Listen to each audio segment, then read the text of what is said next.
Hi friends, എല്ലാവർക്കും മൂവ്മാൻ മലയാളത്തിന്റെ പുതിയ എപ്പിസോഡിലേക്ക് വീണ്ടും സ്വാഗതം. ARM, കിഷ്കിന്ധാകാന്ഡം, മാർക്കോ, ആവേശം തുടങ്ങിയ ഒരുപാട് ചിത്രങ്ങൾ ഈ വർഷം നല്ല വിജയമായി മാറിയിട്ടുള്ളതാണ്. ഇതിൽ കിഷ്കിന്ധാകാന്ഡം പോലെയുള്ള ചിത്രങ്ങൾ വലിയ പ്രതീക്ഷയൊന്നുമില്ലാതെ വരികയും എന്നാൽ തിയേറ്ററിലും OTT-യിലും എത്തിയതിനു ശേഷം ഒരുപാട് നല്ല പ്രേക്ഷക പ്രശംസ പിടിച്ചുപറ്റുകയും സാമ്പത്തികമായും ഒരുപാട് വിജയം നേടുകയും ചെയ്തിട്ടുണ്ട്. ഇതിന് നേരെ ഓപ്പോസിറ്റായി ഒരുപാട് പ്രതീക്ഷയോടെ വന്നിട്ടുള്ള പല ചിത്രങ്ങളും തിയേറ്ററിലും OTT-യിലും പരാജയപ്പെടുകയും ഒരുപാട് നെഗറ്റീവ് അഭിപ്രായങ്ങളും ട്രോളുകൾക്കും മറ്റും വിധേയമായിട്ടുമുണ്ട്. സോ ഇന്നത്തെ എപ്പിസോഡോടെ നമ്മൾ നോക്കാൻ പോകുന്നതും ഈ 2024 എന്ന വർഷത്തിൽ ഒരുപാട് പ്രതീക്ഷയോടെ അല്ലെങ്കിൽ ഒരുപാട് ഹൈപ്പ് കൊടുത്തുകൊണ്ട് വന്നതിന് ശേഷം വലിയ പരാജയമായി മാറിയിട്ടുള്ള ചിത്രങ്ങളെക്കുറിച്ചാണ് പറയാനായി ഉദ്ദേശിക്കുന്നത്.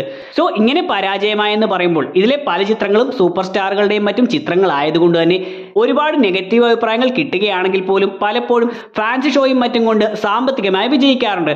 അതുകൊണ്ട് തന്നെ കളക്ഷൻ ബേസിൽ ഈ പടങ്ങൾ വിജയിച്ചിട്ടുണ്ടോ ഇല്ലയോ എന്നല്ല, ഒരുപാട് പ്രതീക്ഷയോടെ വന്നിട്ട് ഒരുപാട് നെഗറ്റീവ് അഭിപ്രായങ്ങൾ നേടിയിട്ടുള്ള ആളുകൾക്ക് അധികം ഇഷ്ടപ്പെടാതെ പോയിട്ടുള്ള ചിത്രങ്ങളെക്കുറിച്ചാണ് ഇവിടെ പറയാനായി പോകുന്നത്. സോ നമുക്ക് ഒട്ടുസമയങ്ങളുണ്ട്, നേരെ ഇവിടേക്ക് വരാം. ഒന്നാമത്തത് മലൈക്കോട്ടെ വാലിബൻ. ഈ വർഷം ജനുവരി 25-നായിരുന്നു ഈ ചിത്രം റിലീസായിരുന്നത്. മോഹൻലാലും ലിജോ ജോസ് പെല്ലിശ്ശേരിയും ഒന്നിച്ചുകൊണ്ടുള്ള ഒരു ചിത്രം എന്നതായിരുന്നു ചിത്രത്തിന്റെ ഏറ്റവും വലിയ പ്രത്യേകത. ഇതിനു മുന്നേ ഇറങ്ങിയിട്ടുള്ള മോഹൻലാൽ ചിത്രങ്ങൾ തുടരെ പരാജയങ്ങളായിരുന്നതുകൊണ്ട് ഒരു മോഹൻലാൽ ചിത്രം എന്ന രീതിയിലല്ല പലരും ഈ ചിത്രത്തെ സമീപിച്ചിരുന്നത്. പകരം ചിത്രം ലിജോ ജോസ് പെല്ലിശ്ശേരി എന്ന സംവിധായകന്റെ ചിത്രമായതുകൊണ്ടാണ്.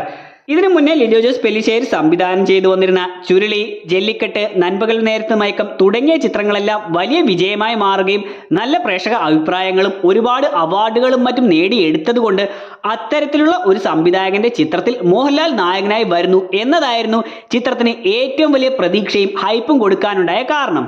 കൂടാതെ ചിത്രം ഇറങ്ങുന്നതിന് മുന്നേ ടിനു പാപ്പച്ചൻ ചിത്രത്തിൽ മോഹൻലാലിന്റെ ഇൻട്രൊഡക്ഷൻ സീൻ ഞെട്ടിപ്പോകുന്നതാണ്, തിയേറ്റർ കുലുങ്ങും എന്നുള്ള പെറ്റ തള്ള സഹിക്കാത്ത തള്ളലും കൂടിയായപ്പോൾ പ്രേക്ഷകരുടെ പ്രതീക്ഷകൾ ഇരട്ടിയായി മാറി. എന്നാൽ ചിത്രം തിയേറ്ററിൽ എത്തിയതിനു ശേഷം കഥയാകെ മാറി. ഒരുപാട് നെഗറ്റീവ് റിവ്യൂകളും നെഗറ്റീവ് അഭിപ്രായങ്ങളും മാത്രമാണ് ചിത്രത്തിന് കിട്ടിയിരുന്നത്. അത്രയും നാൾ ലിജോ ജോസ് പെല്ലിശ്ശേരി തന്റെ ആരാധകരോട് പറഞ്ഞിരുന്ന അല്ലെങ്കിൽ സിനിമാ പ്രേക്ഷകരോട് പറഞ്ഞിരുന്ന അഭിപ്രായങ്ങൾ പോലും തന്റെ ചിത്രത്തെ നെഗറ്റീവായി പറയുന്ന സമയത്ത് മാറ്റാൻ തുടങ്ങിയിരുന്നു. വളരെ കുറച്ച് പ്രേക്ഷകരെങ്കിലും ഈ ചിത്രത്തെ നല്ലതായി കാണുകയും ഇതിന്റെ മേക്കിങ്ങിനെ പുകഴ്ത്തി പറയുകയും ഇതൊരു ക്ലാസിക് ചിത്രമായെല്ലാം പറയുന്നുണ്ട്. എന്നിരുന്നാലും അത്തരത്തിലുള്ള പ്രേക്ഷകർ വളരെ കുറവായിരുന്നുവെന്നും ബാക്കി ഒരു പരിധിവരെ വരുന്ന എല്ലാ പ്രേക്ഷകരും ചിത്രത്തെ വളരെ മോശം ഒരു ലിജോ ജോസ് പെല്ലിശ്ശേരി ചിത്രമായിട്ടും ഒരു മോഹൻലാൽ ചിത്രമായിട്ടുമാണ് കണക്കാക്കുന്നത്. 2. The greatest of all time അഥവാ ദി ഗോട്ട്. ഈ വർഷം പുറത്തിറങ്ങിയ ഒരു വിജയ് ചിത്രമായിരുന്നു ഇത്. ലോകേഷ് കനകരാജിന്റെ സംവിധാനത്തിൽ കഴിഞ്ഞ വർഷം വിജയ് നായകനായി വന്നിരുന്ന ലിയോ എന്ന ചിത്രത്തിന് ശേഷം വിജയ് ചിത്രങ്ങൾക്ക് ഹൈപ്പ് ഒരുപടി കൂടിയിട്ടുണ്ടെന്ന് പറയാം. എപ്പോഴും വിജയ് ചിത്രങ്ങൾക്ക് ഒരുപാട് ഹൈപ്പും പ്രതീക്ഷയും തന്നെയാണ് പ്രേക്ഷകർ കൊടുക്കുന്നത്. എന്നിരുന്നാലും ലിയോ എന്ന ചിത്രം അതിനു മുന്നേ ഇറങ്ങിയിട്ടുള്ള ചിത്രങ്ങളിൽ നിന്നും വ്യത്യസ്തമായിരുന്നു. കാരണം അതിലെ പാർത്ഥിപൻ എന്ന ക്യാരക്ടർ ഒരുപാട് ശ്രദ്ധ നേടിയിരുന്നു. അതിനു മുന്നേ തുടരെ ചെയ്തു വന്ന പല ചിത്രങ്ങളിൽ നിന്നും വ്യത്യസ്തമായിട്ടുള്ള ഒരു ക്യാരക്ടറായിരുന്നു ഈ പാർത്ഥിപൻ. അതുകൊണ്ട് തന്നെയാണ് പിന്നീട് വരാനിരുന്ന ദി ഗോട്ട് എന്ന ചിത്രത്തിന് ഒരുപാട് പ്രതീക്ഷകൾ പ്രേക്ഷകർ കൊടുത്തത്. കൂടാതെ ചിത്രത്തിന്റെ സംവിധായകൻ വെങ്കിട്ട് പ്രഭു ആയിരുന്നു. ചിമ്പുവിനെ നായകനാക്കി മാനാടെന്ന ചിത്രമെല്ലാം ചെയ്ത് വെങ്കിട്ട് പ്രഭു കത്തി നിൽക്കുന്ന സമയമായിരുന്നു. സോ വെങ്കിട്ട് പ്രഭു എന്ന സംവിധായകനും വിജയും കൂടി ഒന്നിക്കുമ്പോൾ ഒരു വമ്പൻ ചിത്രം തന്നെയാണ് ആളുകൾ പ്രതീക്ഷിച്ചിരുന്നത്. ചിത്രത്തിന്റെ ട്രെയിലറും മറ്റും ഇറങ്ങിയപ്പോൾ 2019-ൽ വിൽ സ്മിത്ത് നായകനായി വന്ന ജെമിനി മാൻ എന്ന ചിത്രവുമായി ഇതിന് സിമിലാരിറ്റികൾ ഉണ്ടാകാമെന്നും അതുപോലെ ഒരു കിടിലൻ സിനിമ തന്നെയാകും ഇതെന്നെല്ലാം ആളുകൾ പ്രതീക്ഷിച്ചിരുന്നു. എന്നാൽ ചിത്രത്തിന്റെ ആദ്യ റിവ്യൂ വന്നപ്പോൾ തന്നെ ആ പ്രതീക്ഷകളെല്ലാം തകർന്നുപോയി. ചിത്രത്തിന്റെ കഥയെക്കുറിച്ചും തിരക്കഥയെക്കുറിച്ചും ചിത്രത്തിലെ ഗ്രാഫിക്സിനെ കുറിച്ചും ആക്ഷൻ രംഗങ്ങളിൽ വരുന്ന ഓവറായിട്ടുള്ള കാര്യങ്ങളെക്കുറിച്ചും അങ്ങനെ ഒട്ടുമിക്ക കാര്യങ്ങളിലും ചിത്രത്തെക്കുറിച്ച് നെഗറ്റീവ് അഭിപ്രായങ്ങൾ മാത്രമായിരുന്നു വന്നിരുന്നത്. ഒരു നല്ല ത്രെഡ് തന്നെയായിരുന്നു ഈ ചിത്രത്തിനായി വെങ്കിട്ട് പ്രഭു ഒരുക്കിയിരുന്നത്. എന്നാൽ അതൊരു സ്ക്രിപ്റ്റായി വന്നപ്പോൾ അല്ലെങ്കിൽ ഒരു സിനിമയായി വന്ന ശേഷം അനാവശ്യമായ പല കാര്യങ്ങളും കുത്തിക്കയറ്റി കൊണ്ടുവന്നതുകൊണ്ടാകാം ചിത്രം ഇങ്ങനെ ഫ്ലോപ്പായി പോയെന്നാണ് എനിക്ക് തോന്നിയത്. 3. ടർബോ എന്ന ചിത്രം ഇറങ്ങുന്നതിന് മുന്നേ മമ്മൂട്ടിയുടേതായി വന്നിട്ടുള്ള ചിത്രങ്ങളെല്ലാം തന്നെ നല്ല വിജയം നേടിയിരുന്നു. അതിൽ മോശമെന്ന് പറയാനുണ്ടായിരുന്നത് ക്രിസ്റ്റഫർ എന്ന ചിത്രം മാത്രമായിരിക്കും. അതിൽ ഭ്രമയുഗം, കാതൽ, കണ്ണൂർ സ്ക്വാഡ് തുടങ്ങിയ ചിത്രങ്ങളെല്ലാം നല്ല അഭിപ്രായങ്ങളും നല്ല കളക്ഷനും നേടുകയും കൂടാതെ ഓസ്ലർ എന്ന ജയറാം നായകനായി വന്ന ചിത്രത്തിൽ മമ്മൂട്ടി വില്ലൻ വേഷത്തിൽ കൂടി വന്നപ്പോൾ മമ്മൂട്ടി എന്ന നാടൻ ഉള്ളതുകൊണ്ട് മാത്രം ആ ചിത്രം ഒരുവിധം നല്ല അഭിപ്രായങ്ങളും കളക്ഷനും നേടിയിട്ടുണ്ട്. സോ ഇങ്ങനെ തൊട്ടതെല്ലാം പൊന്നാക്കിക്കൊണ്ട് മമ്മൂട്ടി ഇരിക്കുന്ന സമയത്താണ് മമ്മൂട്ടിയും വൈശാഖ് എന്ന സംവിധായകനും ചേർന്നുകൊണ്ട് ടർബോ എന്ന ചിത്രം വരാനായിരുന്നത്. എന്നാൽ ഈ ചിത്രത്തിൽ ഇതോടൊപ്പം തന്നെ പ്രേക്ഷകർ പ്രതീക്ഷ വെക്കാനുണ്ടായ മറ്റൊരു കാര്യം ചിത്രത്തിന്റെ തിരക്കഥാകൃത്തായിരുന്ന മിഥുൻ മാനുവൽ തോമസ് ആയിരുന്നു. അഞ്ചാം പാതിര എന്ന ചിത്രത്തിന് ശേഷം മിഥുൻ മാനുവൽ തോമസ് തിരക്കഥ എഴുതിയ ഗരുഡൻ എന്ന ചിത്രം വലിയ വിജയമായി മാറിയപ്പോൾ ആ തിരക്കഥാകൃത്തും പുലിമുരുകൻ പോലെയുള്ള ചിത്രങ്ങൾ ഒരുക്കിയിട്ടുള്ള വൈശാഖ് എന്ന സംവിധായകനും മമ്മൂട്ടിയും കൂടി ഒന്നിക്കുമ്പോൾ വലിയൊരു വിജയത്തിൽ കുറച്ച് ഒന്നും തന്നെ പ്രേക്ഷകർ പ്രതീക്ഷിച്ചിരുന്നില്ല. എന്നാൽ ചിത്രം ഇറങ്ങിയതിനു ശേഷം അതുവരെ മമ്മൂട്ടി ചെയ്തു വന്നിരുന്ന ചിത്രങ്ങളിൽ നിന്നെല്ലാം വ്യത്യസ്തമായി വെറും ഒരു ആക്ഷൻ പടം, അതുവരെ നമ്മൾ കണ്ടുമടുത്തിരുന്ന വെറും ഒരു ഇടിപ്പടം എന്ന ലേബലിലേക്ക് മാത്രം ചിത്രം ഒതുങ്ങിപ്പോവുകയാണ് ഉണ്ടായിരുന്നത്. എപ്പോഴും വെറൈറ്റി റോളുകൾ ചെയ്യുന്നതിന് പകരം തിരിച്ച് ഇതേപോലെയുള്ള ആക്ഷൻ സിനിമകളെല്ലാം ചെയ്യുന്നത് നല്ലത് തന്നെയാണ്. എന്നിരുന്നാലും അതുവരെയുള്ള വിജയങ്ങൾക്കിടയിൽ ഇത്തരമൊരു ചിത്രം വന്നത് മമ്മൂട്ടിയുടെ ആ ഒരു വിജയ തുടർച്ചയ്ക്ക് ഒരു കോട്ടം വരുത്തിയിട്ടുണ്ടെന്നത് സത്യമാണ്. 4. കങ്കുവ. ഈ വർഷം പുറത്തിറങ്ങിയ ഒരു സൂര്യ ചിത്രമായിരുന്നു കങ്കുവ. നവംബർ മാസം 14-ാം തീയതിയായിരുന്നു ഈ ചിത്രം പുറത്തു വന്നിരുന്നത്. ശിവ എന്ന സംവിധായകനും സൂര്യ എന്ന നടനും ഒന്നിക്കുന്ന ചിത്രമെന്നത് കൂടാതെ ബോളിവുഡിൽ നിന്നും ബോബി ഡിയോൾ എന്നൊരു നടനും ചിത്രത്തിലേക്ക് വരുന്നുണ്ട് എന്നതായിരുന്നു ചിത്രത്തിന്റെ മറ്റൊരു പ്രത്യേകത. കാരണം ബോബി ഡിയോൾ ഇതിനു മുന്നേ ചെയ്ത ആനിമൽ എന്ന ചിത്രത്തിലെ വില്ലൻ റോൾ അത്രയും അഭിപ്രായങ്ങൾ നേടിയെടുക്കുകയും അതുകൊണ്ട് തന്നെ ആ ഒരു നടൻ പുതിയൊരു തമിഴ് സിനിമയിലേക്ക്, സൂര്യയുടെ സിനിമയിലേക്ക് വില്ലനായി വരുന്നുണ്ട് എന്നത് ചിത്രത്തിന്റെ ഹൈപ്പ് കൂട്ടിയിട്ടുള്ള കാര്യമാണ്. ഇതുകൂടാതെ ചിത്രത്തിന്റെ പോസ്റ്ററുകളും ട്രെയിലറുകളും മറ്റും ഇറങ്ങിയപ്പോൾ സൂര്യയുടെ ലുക്ക് വെച്ചുകൊണ്ട്, ഒരു ഗോത്ര തലവനായിട്ടുള്ള ലുക്കും മറ്റും വെച്ചുകൊണ്ട് ചിത്രത്തിൽ ഒരുപാട് പ്രതീക്ഷകൾ പ്രേക്ഷകർ കൊടുത്തിരുന്നു. കൂടാതെ സൂര്യ തന്നെ ഒരു പരിപാടിയിൽ ഈ ചിത്രം കാണുമ്പോൾ ഇന്ത്യയിലെ ഏത് ഫിലിം മേക്കേഴ്സ് ആണെങ്കിലും വാ പൊളന്നു പോകും എന്ന് പറഞ്ഞതും ഇതിന്റെ പ്രൊഡ്യൂസർ ചിത്രത്തിന് 1000 കോടി കിട്ടുമോ എന്ന ചോദ്യത്തിന് ഇല്ല 2000 കോടിയാണ് താൻ പ്രതീക്ഷിക്കുന്നത് എന്ന് പറഞ്ഞ് തള്ളുമെല്ലാം കേട്ടപ്പോൾ പ്രേക്ഷകർ ചിത്രം വമ്പൻ ഹിറ്റായി മാറും എന്ന് തന്നെ അങ്ങ് ഉറപ്പിച്ചു. എന്നാൽ ചിത്രം ഇറങ്ങിയതിനു ശേഷം പ്രേക്ഷകർ വാവളന്ന് തെറി പറയുകയും സൂര്യയുടെയും പ്രൊഡ്യൂസറിന്റെയും എല്ലാം നാക്കിറങ്ങിപ്പോകുന്ന അവസ്ഥയുമാണ് നമ്മൾ കണ്ടത്. 5. Malayali from India. ഈ പറഞ്ഞ മറ്റു ചിത്രങ്ങളെ പോലെ ഈ ചിത്രത്തിന് അത്രയും വലിയൊരു പ്രതീക്ഷ ഉണ്ടായിരുന്നു എന്നൊന്നുമല്ല ഞാൻ പറയുന്നത്. പകരം ഇതൊരു നിവിൻ പോളി ചിത്രമായതുകൊണ്ടും ഡിജോ ജോസ് ആന്റണി എന്ന സംവിധായകന്റെ ചിത്രമായതുകൊണ്ടും അതിനു മുന്നേയുള്ള നിവിൻ പോളി ചിത്രങ്ങളെല്ലാം പരാജയമായിരുന്നതുകൊണ്ട് നിവിൻ പോളിയുടെ ഒരു വമ്പൻ തിരിച്ചുവരവായിരിക്കും ഈ ചിത്രത്തിലൂടെ നമ്മൾ കാണാൻ പോകുന്നത് എന്ന രീതിയിൽ ഒരുപാട് പ്രതീക്ഷകൾ പ്രേക്ഷകർ ചിത്രത്തിന് കൊടുത്തിരുന്നു. ഡിജോ ജോസ് ആന്റണി അതിന് മുന്നേ ചെയ്തിരുന്ന ക്യൂൺ ആണെങ്കിലും ജനഗണമന എന്ന ചിത്രങ്ങളാണെങ്കിലും അത്രയും നല്ല അഭിപ്രായങ്ങളെല്ലാമാണ് നേടിയെടുത്തിരുന്നത്. പ്രത്യേകിച്ച് ജനഗണമന എന്ന ചിത്രം. കൂടാതെ ചിത്രത്തിന്റെ 2ാം ഭാഗത്തിനായി ആളുകൾ കാത്തിരിക്കുകയുമാണ്.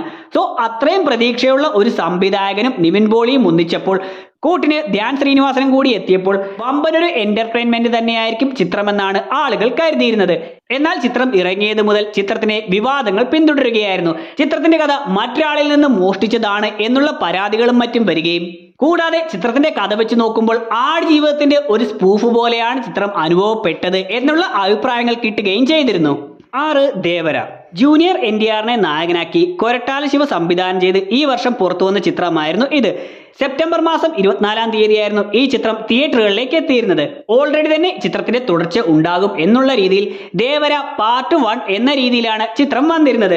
കടലിലൂടെ നടത്തുന്ന കള്ളക്കടത്തിന്റെയും മറ്റും കഥ പറഞ്ഞു വന്നിരുന്ന ഈ ചിത്രത്തിൽ സെയ്ഫ് അലി ഖാനായിരുന്നു വില്ലനായി വന്നിരുന്നത്. ഓൾറെഡി തന്നെ ആദിപുരുഷ് എന്ന ചിത്രത്തിലെ വില്ലൻ വേഷത്തിലൂടെ ഒരുപാട് നെഗറ്റീവ് അഭിപ്രായങ്ങളും ട്രോളുകളും എല്ലാം നേരിട്ടുകൊണ്ടിരുന്ന നടനാണ് പിന്നീട് ഈ ഒരു ചിത്രത്തിലേക്ക് വന്നിരുന്നത്. ഇവിടെയും യാതൊരു മാറ്റവും ഉണ്ടായിരുന്നില്ല.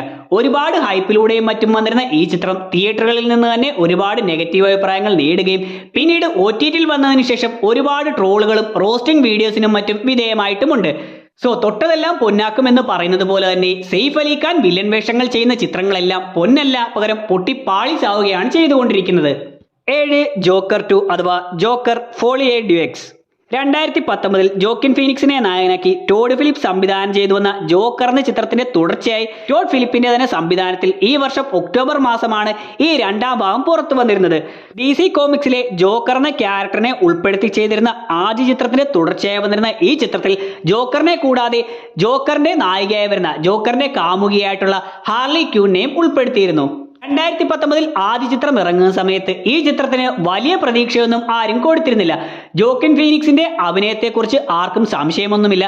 എന്നിരുന്നാലും അതിനു മുന്നേ തന്നെ DCയുടെ ജോക്കറിനെ Heath Ledger the Dark Knight എന്ന ചിത്രത്തിലൂടെ അവിസ്മരണീയമാക്കിയിരുന്നു. സോ അതിനെ വെല്ലുന്ന തരത്തിലോ അതിനോട് കിടപിടിക്കുന്ന തരത്തിലോ മറ്റൊരാൾക്കും അത്തരമൊരു ക്യാരക്ടർ ചെയ്യാൻ കഴിയില്ല എന്നാണ് പലരും കരുതിയിരുന്നത്.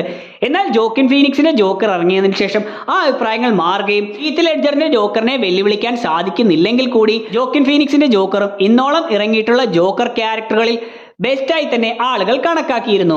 അതുകൊണ്ട് തന്നെ ആദ്യ ചിത്രത്തിൽ അത്രയും പ്രതീക്ഷയില്ലാതിരുന്ന പ്രേക്ഷകർ പോലും ഈ രണ്ടാമത്തെ ചിത്രത്തിൽ ഒരുപാട് പ്രതീക്ഷ കൊടുത്തിരുന്നു. എന്നാൽ പലർക്കും ഇത്തരമൊരു രണ്ടാം ഭാഗത്തിന്റെ ആവശ്യം ഈ ഒരു ചിത്രത്തിന് ഉണ്ടായിരുന്നു എന്ന സംശയം ചിത്രം ഇറങ്ങുന്നതിന് മുന്നേ തന്നെ ഉണ്ടായിരുന്നു.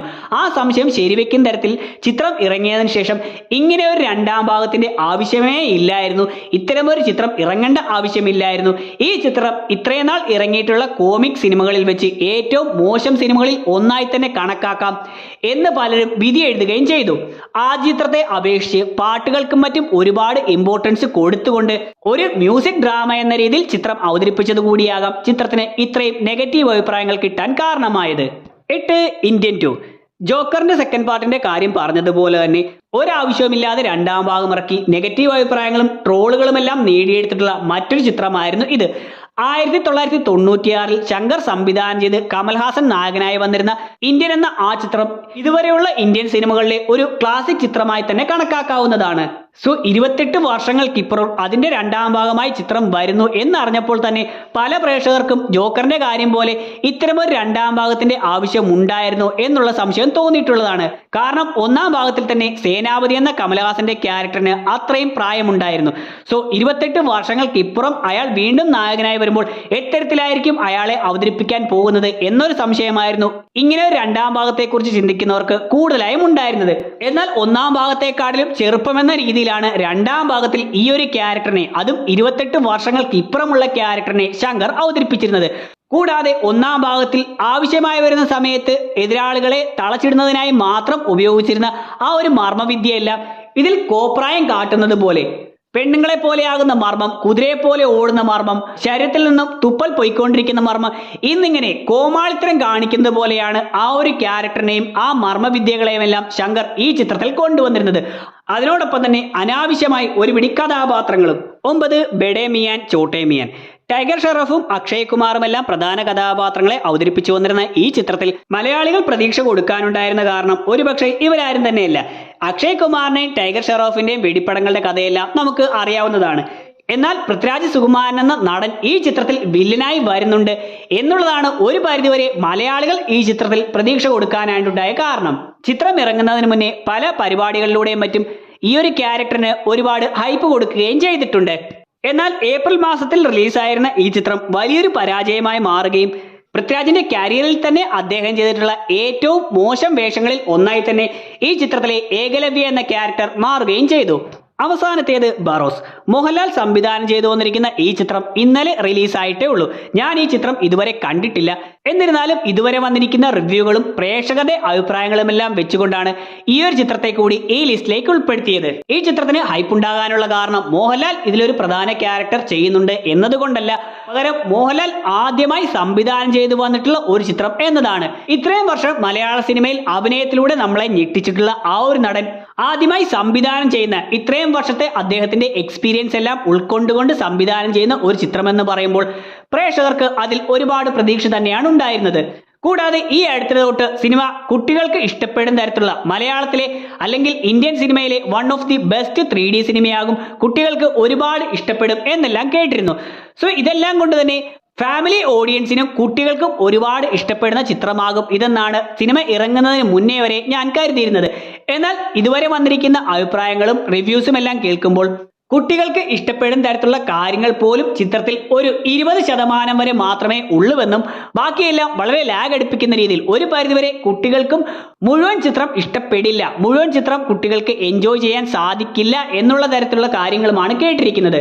ചിത്രത്തിന്റെ 3D കുറിച്ച് നല്ല അഭിപ്രായങ്ങൾ തന്നെയാണ് കേൾക്കുന്നതെങ്കിലും ചിത്രത്തിന്റെ കഥയെക്കുറിച്ചും കഥ പറച്ചിൽ രീതിയെക്കുറിച്ചും പ്രത്യേകിച്ച് ഡയലോഗിനെ കുറിച്ചുമെല്ലാം ഒരു നാടകം കാണുന്ന രീതിയിലാണ്, അല്ലെങ്കിൽ ഒരു പ്ലേ കാണുന്ന രീതിയിലാണ് ഇതെന്നെല്ലാമാണ് അറിയാനായി സാധിക്കുന്നത്. അതുകൊണ്ട് തന്നെ ഈ വർഷം ഒരുപാട് പ്രതീക്ഷയോടെ വന്ന് ആ പ്രതീക്ഷയെല്ലാം തല്ലിക്കെടുത്തിയിട്ടുള്ള ഒരു ചിത്രമായി ഇതിനെ കൂടി ഞാനിവിടെ ഉൾപ്പെടുത്തുകയാണ്. എന്താണ് ഈ ഒരു ബറോസ് എന്ന സിനിമയെക്കുറിച്ചും ഈ പറഞ്ഞിട്ടുള്ള മറ്റ് സിനിമകളെ കുറിച്ചുള്ള നിങ്ങളുടെ അഭിപ്രായമെന്നും ഞാൻ ഇതിൽ ഉൾപ്പെടുത്താതെ പോയിട്ടുള്ള ഏതെങ്കിലും ചിത്രമുണ്ടെങ്കിൽ ആ കാര്യവും വീഡിയോയെക്കുറിച്ചുള്ള നിങ്ങളുടെ അഭിപ്രായങ്ങളും തീർച്ചയായിട്ടും വീഡിയോയുടെ കമന്റ് സെക്ഷൻ ഉൾപ്പെടുത്തുക. വീഡിയോ ഇവിടെ അവസാനിക്കുകയാണ്. വീഡിയോ നിങ്ങൾക്ക് ഇഷ്ടമായിട്ടുണ്ടെങ്കിൽ ലൈക്ക് ചെയ്യാനും ഷെയർ ചെയ്യാനും സബ്സ്ക്രൈബ് ചെയ്യാനും കൂടി ശ്രമിക്കുക. നമുക്ക് അടുത്ത എപ്പിസോഡിലൂടെ കാണാം. അതുവരെ ബൈ.